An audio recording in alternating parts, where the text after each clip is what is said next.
Kajian hati. Hati. Siapa kira-kira yang mau bertanya lagi sama Aa Hilman? Silahkan. Siapa? Oke. Banyak ya. Assalamualaikum warahmatullahi wabarakatuh. Waalaikumsalam warahmatullahi wabarakatuh. Perkenalkan Aa, Teteh, saya Liza.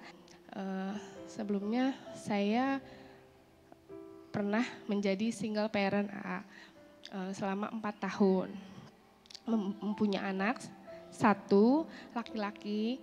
Nah, setelah 4 tahun saya menjadi single parent, saya alhamdulillah ada jodohnya lagi dan saya menikah dengan seorang bujangan. Anak 1, nggak punya saudara, maksudnya tunggal anak 1. Satu-satunya ya? Satu-satunya. Alhamdulillah orang tuanya masih lengkap, masih ada ibunya sama bapaknya. Dari cerita saya ini, Ustadz, dari awal pertamanya keluarga suami alhamdulillah terima. Setelah hampir setahun dia menerima anak saya, mendidik anak saya gitu Ustadz. Tapi setelah saya hamil, mempunyai anak dari suami saya yang sekarang, saya merasa anak saya terasingkan Ustadz. Anak saya jadi bulan-bulanan, dan bulan-bulanan itu bukan dari sama suami saya tapi dari kakek neneknya sambung. Jadi anak saya selalu dimarahin, intinya pernah sampai kesalahan sedikit marah gitu Ustaz. Bahkan sampai pernah diusir anak saya Ustaz. Akhirnya saya berontak Ustaz. Saya berantem, bertengkar sama mertua saya saking saya sakit hati Ustaz. Sampai akhirnya anak saya itu kayak merasa kena mentalnya gitu Ustaz. Jadi saya pernah saat hamil anak kedua dari suami, anak ketiga berarti ya Ustaz, itu saya pernah didorong sama mertua saya saat hamil. Anak saya yang pertama melihat Ustadz, jadi anak saya kayak kena mental, psikisnya kena. Saya nggak pernah bicara atau ngadu sama keluarga saya, tapi keluarga saya tahu dari anak saya saat liburan dia bercerita. Sampai akhirnya saya merelakan anak saya untuk jauh dari saya Ustadz. Saya kirim anak saya ke bapak yang pertama, ke Magelang. Tapi nggak lama Ustadz, hanya 1,5 tahun, karena saya nggak bisa melihat anak saya jauh dari saya. Bahkan sampai sekolahnya pun berantakan. Sampai akhirnya saya memutuskan untuk tarik kembali anak saya dengan catatan saya tidak mau bareng sama mertua saya gitu. Pertanyaan saya Ustadz, bagaimana cara saya menyikapi menyikapi mertua atau keluarga suami saya yang toksik gitu Ustadz. Karena mungkin sebenarnya dia sudah tahu dari awalnya dia menikahi seorang janda anak 1. Dan sudah tahu konsekuensinya seperti apa gitu Ustadz ya. Terima kasih.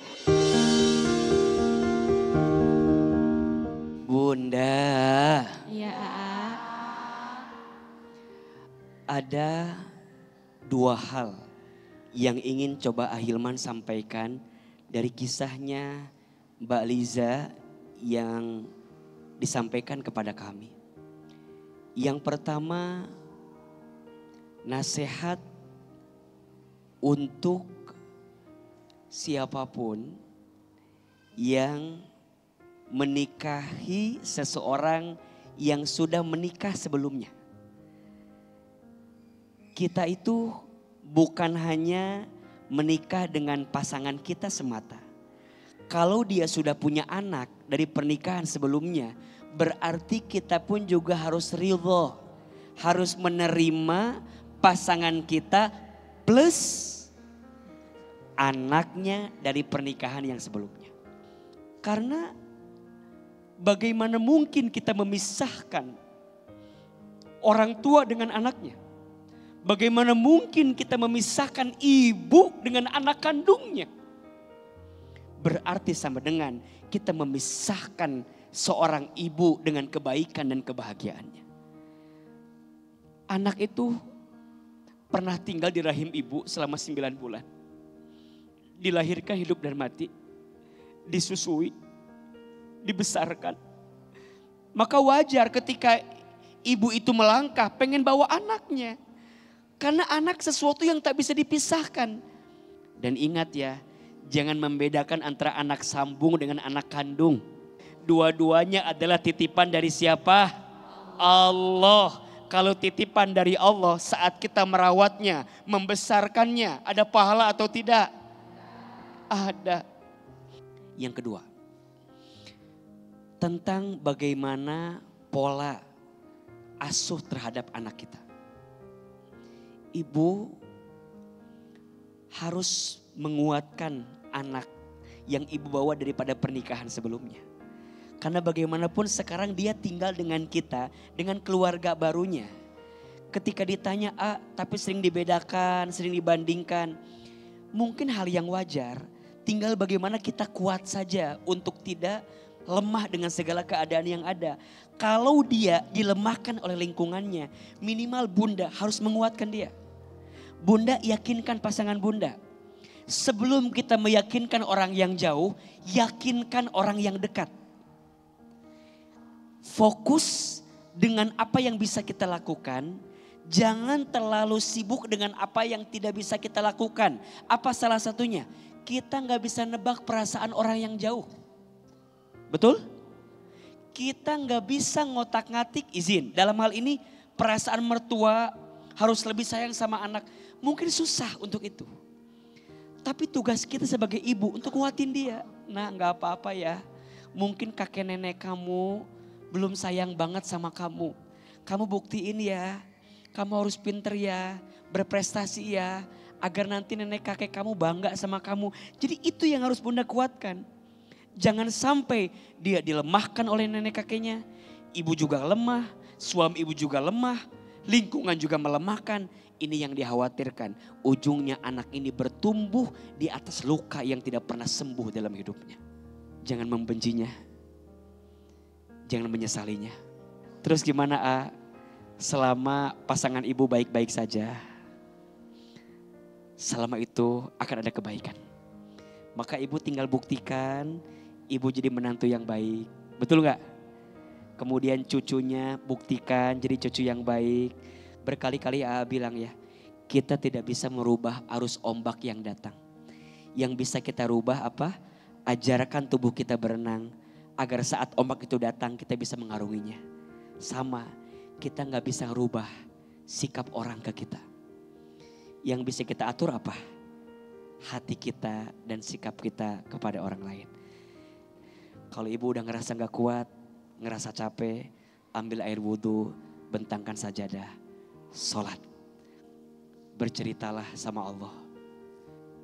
Mungkin kita tidak bisa melihatnya, tapi Allah melihat isi hati kita. Dan Allah paling tahu seperti apa perasaan kita. Semoga Allah sembuhkan hati ibu dan bisa menguatkan anak-anak ibu dalam kebaikan. Amin ya Rabbal Alamin. Masya Allah. Nah Ustadz, sekarang kita ada segmen baru nih Ustadz yang namanya Sapa Jamaah. Langsung aja sekarang kita sapa host kita yang lagi ada di luar masjid. Assalamualaikum Kak Aditya Putri. Silahkan Kak. Makasih Teh Ica Subandono. Dan sekarang kita ada di Sapa Jamaah. Dan sudah ada Bunda Dini nih di sini. Bun, kenapa? Pundak aku terasa nyeri otot, badan pegel-pegel. Gara-gara bawa belanjaan dari pasar. Betis, rasanya keras banget. Kayaknya karena kemarin jalan kaki dari rumah ke pasar. Pas banget nih Bun, aku punya solusinya. Paramex nyeri otot hot cream bisa dipakai untuk meredakan pegal-pegal atau nyeri otot dan juga nyeri sendi. Sini Bun, aku kasih tahu ya cara memakainya. Paramex Nyeri Otot Hot Cream ini rasanya enak banget Bun, nyaman dipakainya. Apalagi kalau sebelum dan setelah olahraga. Atau pas badan kita lagi pegel-pegel nih, abis aktivitas berat. Nah ini tuh beda banget, panasnya tuh pas dan meresap ke dalam. Bukan cuma panas di luarnya doang.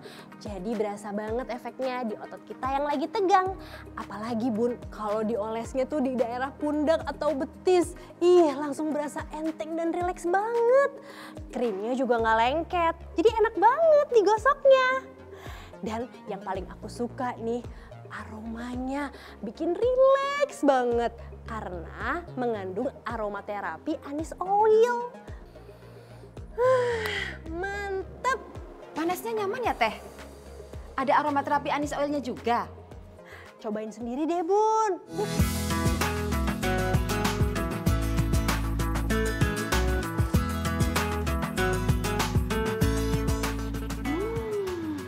Wangi aromaterapi anis oilnya beneran bikin rileks. Bisa dibeli di mana? Paramex Nyeri Otot Hot Cream ini bisa dibeli di apotek terdekat atau bisa langsung cek aja di e-commerce. Pokoknya nih aku saranin buat yang aktif, suka gampang pegel, atau hobi berolahraga, wajib banget punya Paramex Nyeri Otot Hot Cream ini. Nyeri otot, sendi, pegalinu, Paramex Nyeri Otot Hot Cream obatnya.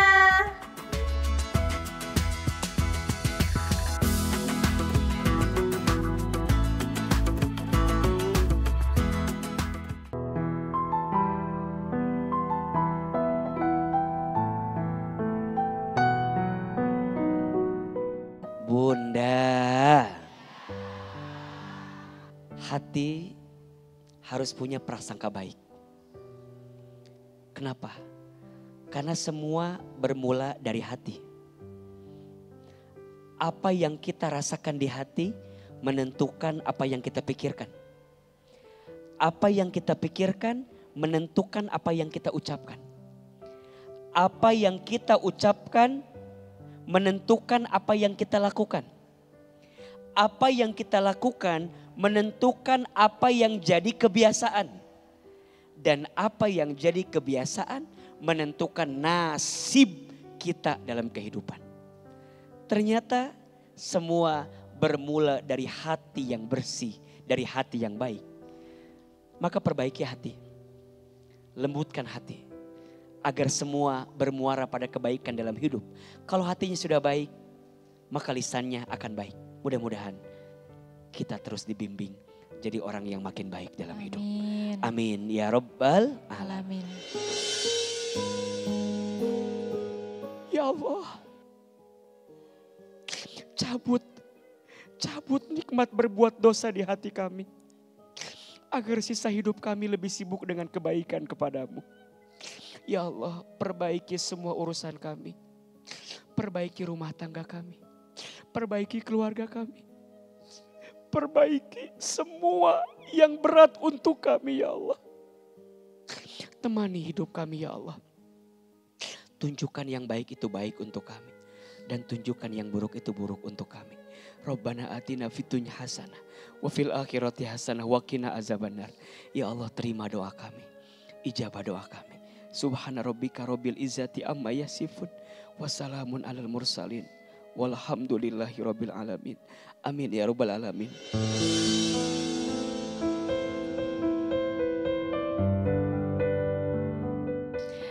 Pada hari ini kami tutup mulut mereka. Tangan mereka akan berkata kepada kami. Dan kaki mereka akan menjadi saksi terhadap apa yang dahulu mereka kerjakan. Quran Surah Yasin ayat 65. Insya Allah menjadi pembekalan untuk kita semua ya. Terima kasih. Saya Alisa Sebendono pamit undur diri. Sampai ketemu di Kajian Hati episode selanjutnya. Wassalamualaikum warahmatullahi wabarakatuh. Waalaikumsalam warahmatullahi wabarakatuh.